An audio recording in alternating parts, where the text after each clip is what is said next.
Hi, I'm Russell D. Jones. I'm Kevin Davies. And we're here talking about the spoilers from Born of the Gods. And this is our spoiler list for January 15th. Yep. Which would be our fourth video for those keeping track. Yes. All right. So let's hop right in it. Yeah. No, without further ado. So I guess we'll just talk about this one, get it out of the way. It's still not confirmed, but it's just been popping up on a lot of rumor sites. It's probably it. It fits with the cycle of previous things. It's Fated Retribution, which is it's the cycle of instants that big rare instants that cost triple color, and if you cast them during your turn, you scry 2. Yep. This particular one cost 4 and 3 white. Spandy. Yes, but it is an instant that destroys all creatures and planeswalkers, and then if it's your turn, you scry 2. Say what? I know, right? So yeah, I was reading up on this card a little bit earlier today. Oh, did you? And there's a lot of back and forth. Nobody really seems to know where to put it. Some people think it'll fit into a Sphinx Revelation deck. Some people think Esper EDH. Some people just think it's kind of a limited bomb. Well, yeah, I mean, it's really going to need to come out, and people are going to need to just try it and things before it finds its niche. But I think we can all agree that instant speed wrath effects are very powerful. Yes. As far as I'm aware, there is only one other one that is very similar to this, Route. Yeah. And it gives you the option, and it's also 7 mana. You can pay the additional 2. Can't go much cheaper than that. To make it. The only difference, it doesn't hit planeswalkers, it doesn't have a scry, but it doesn't allow them to be regenerated. So there's sort of the difference. But yeah, not a card you see very often. Yeah. An instant Wrath of God. So definitely. I think it's going to fit into a lot of decks. We'll see. Moving on. All right. Speaking of board sweepers. Yeah, we'll talk about this one. Cool. Drowned in Sorrow is the next one. It is black, double black, and 1 for a sorcery. All creatures get -2/-2 until the end of turn, and then scry 1. Totally solid for an uncommon. Super solid. I think that's great. Yeah. I mean, it's, you know, we've seen similar cards like that equally priced without scry on them. So, you know, it's just definitely solid. Scry's good. A better card. Yeah. So, I mean, especially at uncommon. Infest, right? Infest would be the other one, Yeah, it's just a better Infest. And yeah, you know, especially at uncommon, that means you'll be seeing it in limited pools more regularly, and that is just a damn good card for black and limited. No, it definitely needs it. So. Yeah. Cool. So we're going to talk about the next sort of 5 cards together. They're part of a cycle, but we're going to go through them kind of individually, but just talk about them as a whole. Yeah, for sure. So do you want to start with the white one? Yeah, we can just start at that end. So we're starting with God-Favored General. He is 1 and a white. He's a 1/1, and he has Inspired. That's the effect that when he untaps, something happens. In this case, it's when he becomes untapped, you may pay 2 and 1 white, and if you do, you put 2 1/1 white soldier enchantment creature tokens into the battlefield. And that's the case for this whole cycle is when they untap, you can pay 2 and whatever color they are, and then they put some kind of creature token into the battlefield or creature tokens. Yep, exactly. So like you said, in this case, it's 2 1/1 white soldiers. Let's just kind of breeze through the other ones, and we can kind of talk about them as a group. Yeah, we can compare them and stuff. So it's the Fury's Band Raiders is the green one. It's 5 and 1 green. And for your 3 mana, you get a 3/3 Beast Centaur enchantment creature. And I guess I should also mention it is a 5/5. Yeah, that's also noteworthy. 5/5 for 6. Yeah. Makes 3/3 Beasts. That makes 3/3s. Next up, we have the Satyr Nyx Smith. He is a 2/1 for 2 and a red. He has haste. And when he's untapped, you put a 3/1 elemental enchantment creature token with haste into the battlefield. So it makes 3/1 hasty elementals.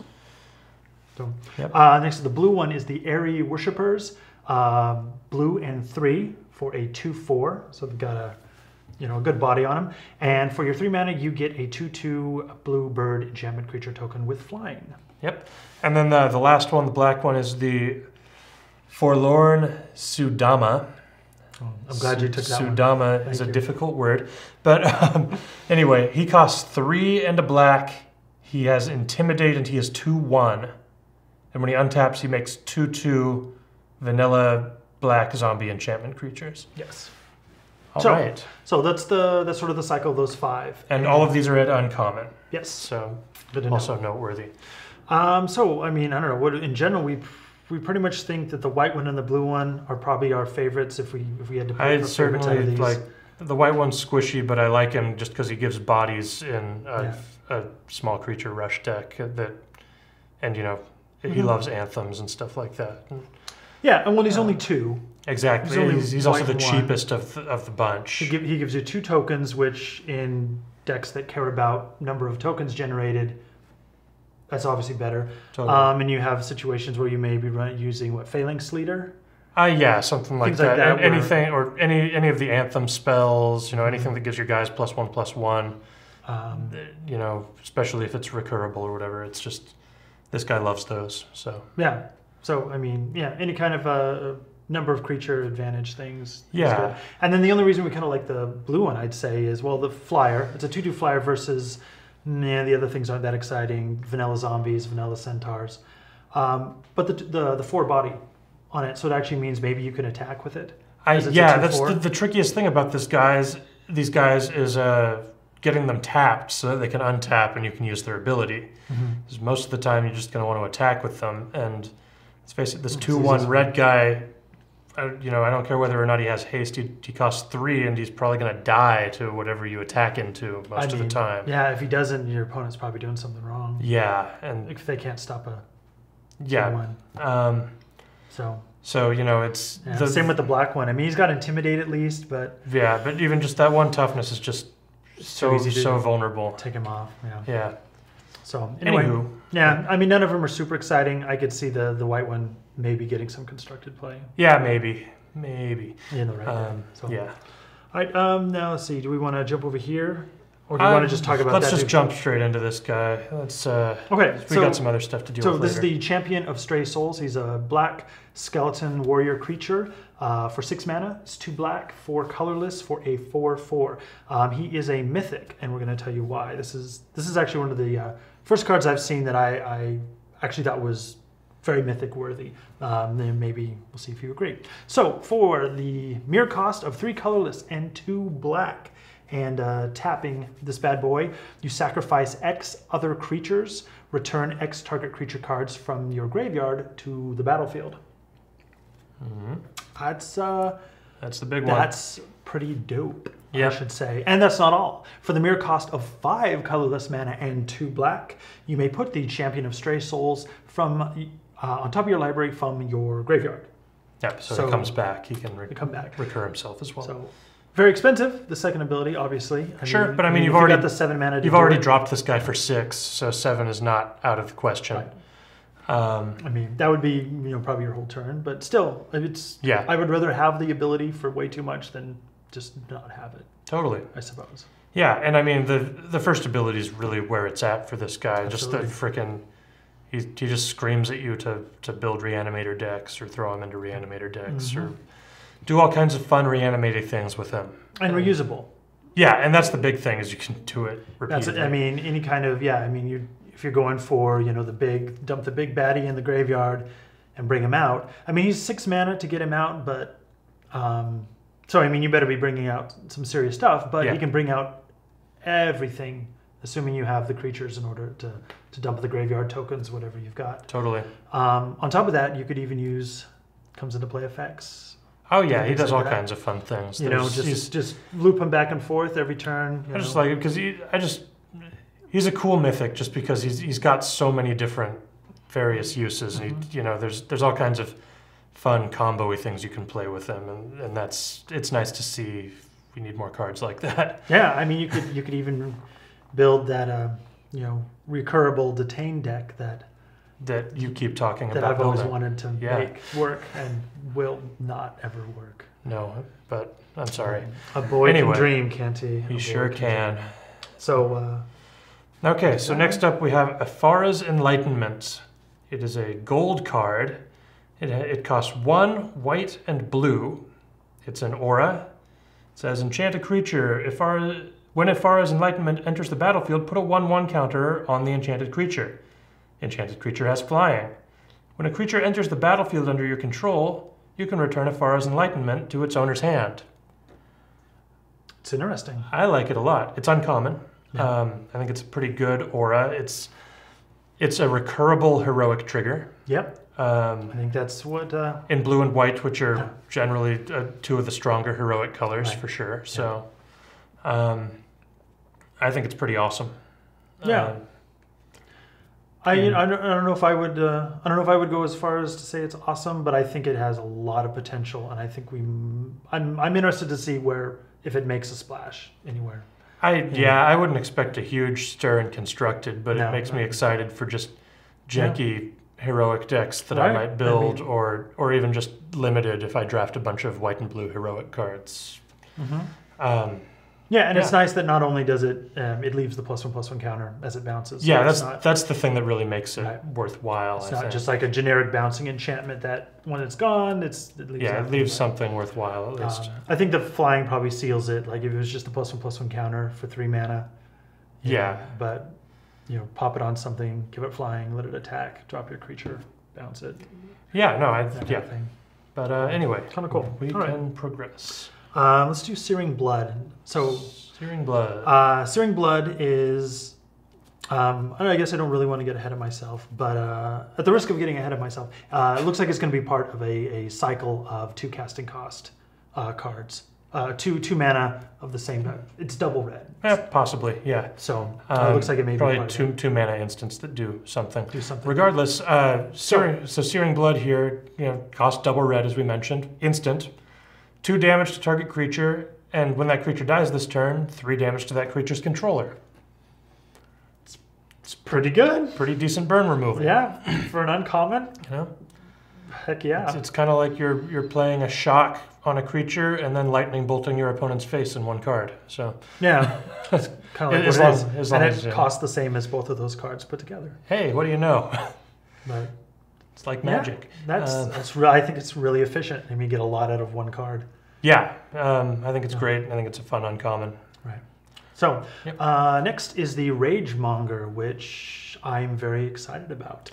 Ragemonger is a creature. It's a Minotaur Shaman, 2/3 for 1 colorless, a black and a red.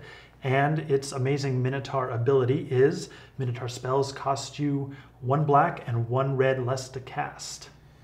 That's awesome. Cool. It does note that reduces only the colored mana portion. It does not reduce the colorless portion. Yeah, just like similar effects we've seen in the past, for sure. But this means that, they're really giving some Minotaur support. It's cool. I'm happy to see that the Minotaur support is continuing.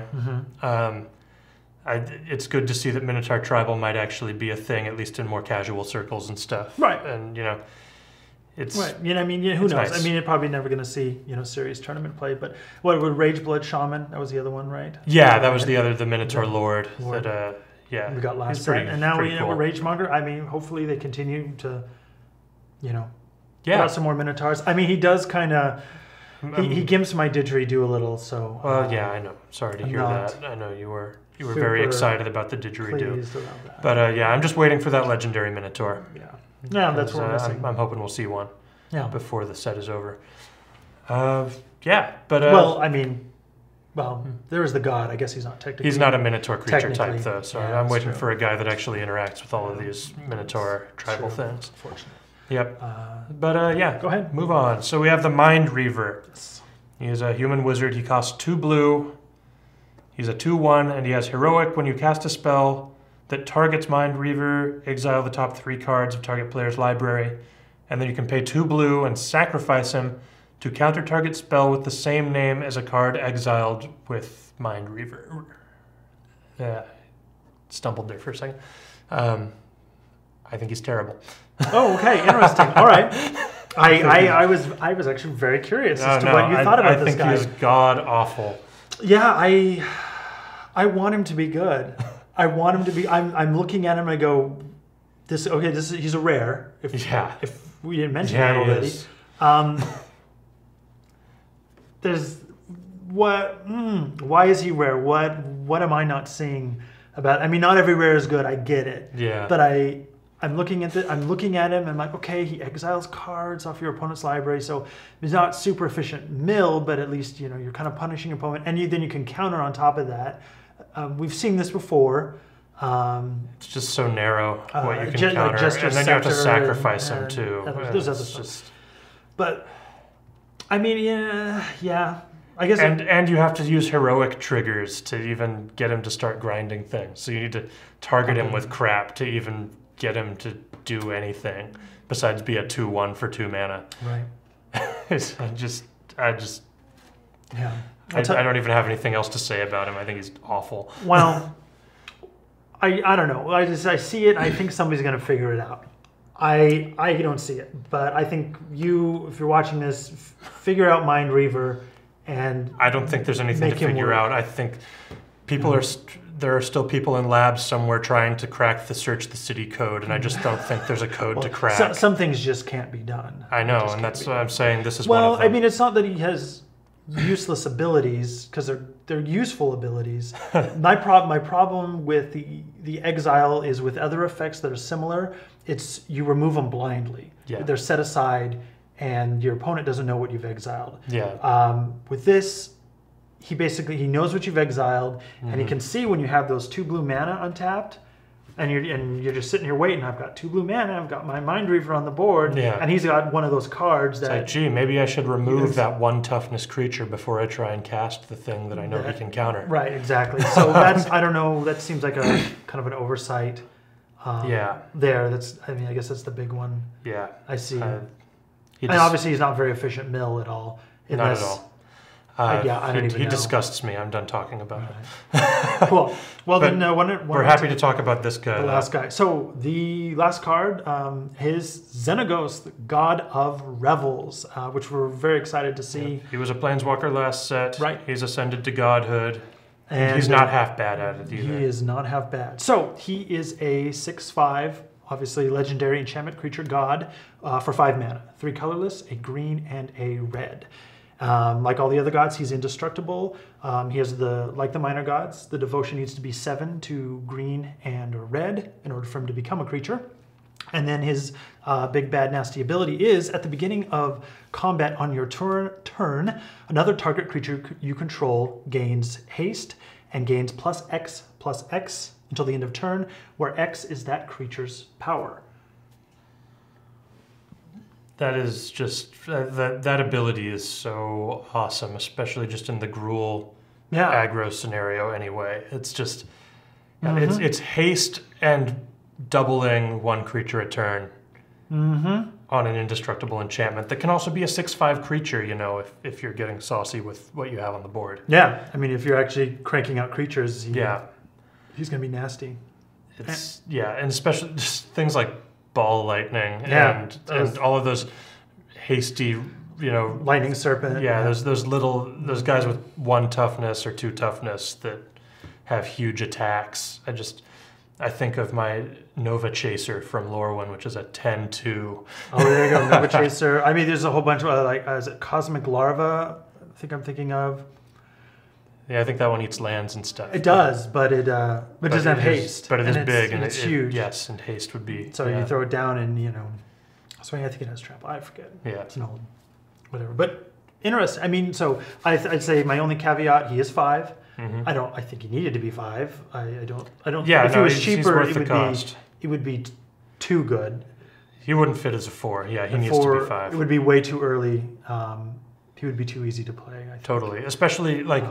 Green and red have some mana ramping on them. They do. So, he'll probably already be coming out a little early if they're running the right things, Yeah. So, I think he's very solid. I think he fits in. Very, he fits in his colors, and he's going to probably kill some people. Yes. Yeah. Yes, some people will be killed. Also, his art looks so badass. I just love fires and stuff. Yeah. So, Well, I mean, that is the end of today's review. I am Russell D. Jones. Kevin Davies. Thanks for watching.